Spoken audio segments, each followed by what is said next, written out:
Have you ever filled out a form online where you had to select a country, and you noticed that one of the country options was United States Minor Outlying Islands?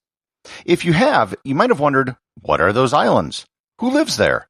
And why are those islands considered so minor? Learn more about the United States Minor Outlying Islands and how they ended up on almost every drop-down list of countries on this episode of Everything Everywhere Daily.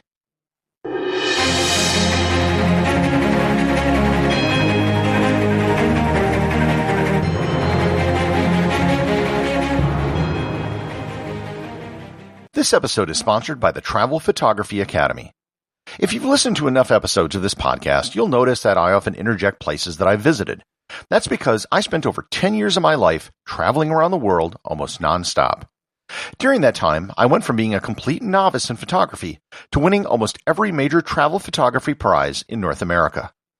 When I learned how to do travel photography, I had to do it the hard way. It took years of time and lots of travel.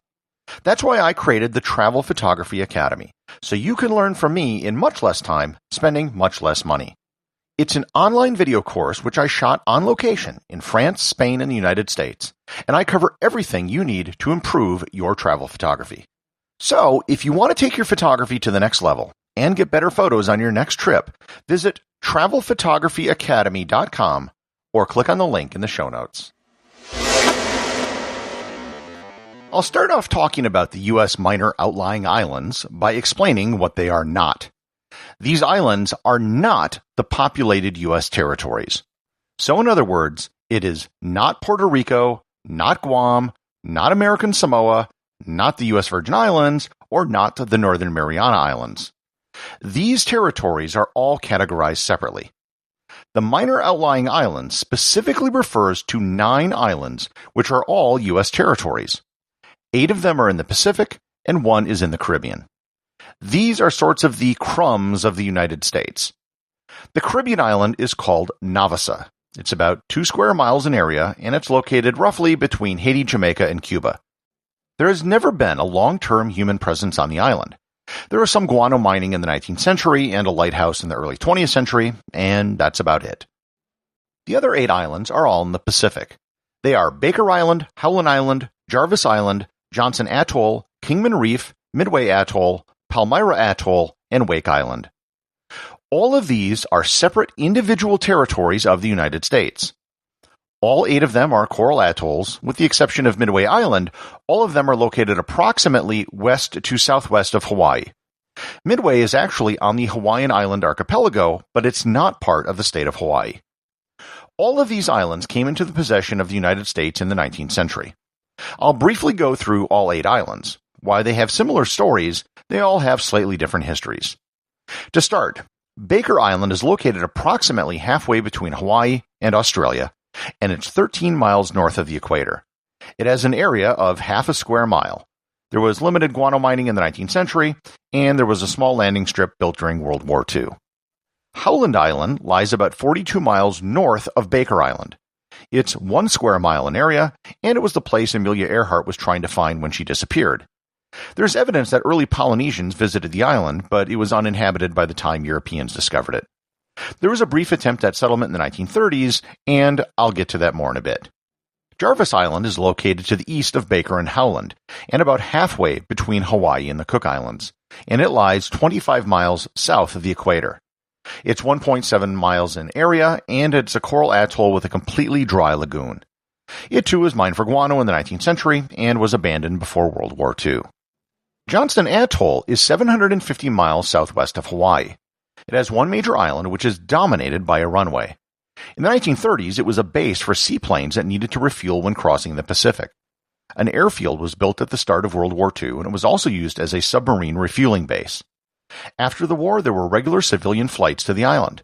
It's been used as a Coast Guard station, nuclear test site, a missile testing site, biological warfare site, chemical weapons storage and decommissioning site, and it was also used for emergency landings for flights across the Pacific. Everything was closed down in 2003, and today the runway is still there, but it's not maintained. Kingman Reef is barely an island at all. The total amount of land above water at low tide is about a maximum of a few acres. Pan Am used it in the 1930s as a spot for seaplanes to stop, but that's the most the island was ever used. No structures have ever been built on the reef, as there is no place to put them. The Palmyra Atoll has the distinction of being the only incorporated territory currently in the United States. It used to be part of the Hawaii Territory before Hawaii became a state, but it was specifically omitted from the territory when it became a state. And I have no idea why this happened, and I've been researching it for years. And if anyone knows, please contact me. It briefly had a small naval base from 1939 to 1959, but it didn't get much use. Today, it's owned by the Nature Conservancy. Midway Atoll, as I mentioned before, is technically part of the outer Hawaiian Islands, but it wasn't included with the state. It gets its name from being midway between Hawaii and Asia. From 1941 to 1993, it was the location of an important naval air base, and in 1942 it was the subject of the pivotal Battle of Midway. It was primarily used as a refueling base during and after the war. It was transferred to the Fish and Wildlife Service and is now part of the Papahanaumokuakea UNESCO World Heritage Site. Tourists haven't been allowed out of the island in years, which I know because I have been looking for a way to get to Midway Island for several years now. There's a small Fish and Wildlife Service team on the island which is rotated in and out every few months. The last island is Wake Island. At 5.3 square miles, it's the largest of the outlying islands. It has seen the largest human presence of all the islands on the list. It was the biggest Pacific base for early Pan Am flights that used to cross the Pacific. It was occupied by the Japanese soon after the attack on Pearl Harbor, and it was held until September 4, 1945, 2 days after the general Japanese surrender. President Truman and General MacArthur met here during the Korean War. Wake Island has remained in the control of the U.S. military to this day. There's currently a small Air Force base on the island where it does missile testing. All of the islands I've just listed, except for Midway Island, are part of the Pacific Remote Islands National Marine Monument. All of the waters around the islands are protected from commercial fishing and mining. I should also note that in 1935, the United States launched the American Equatorial Islands Colonization Project. The federal government tried to set up small communities on Howland Baker and Jarvis Islands. The idea was to set up landing strips and weather stations, as well as solidify American claims to the island. 130 people were a part of the program until it was abandoned in 1942 with the start of the war with Japan. Alright, so the United States has a bunch of small islands in the middle of the Pacific. So, why are these islands always listed when you have to fill out a form and select from a list of countries? If you're from the United States or the United Kingdom, you might have seen this entry appear because you have to scroll all the way down to the U's all the time. If you're from Australia or Canada, you might not have seen it, but for the heck of it, try scrolling down to the U's the next time you see a country list on a form. Technically, the United States Minor Outlying Islands isn't an actual legal term.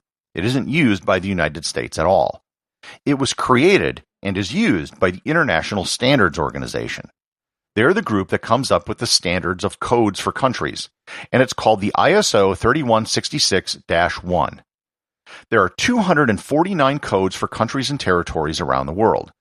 This includes everything you think of as a country, like Uzbekistan and Uganda, as well as territories such as Greenland, Gibraltar, and French Polynesia. The list also includes some territories which have few to no permanent residents.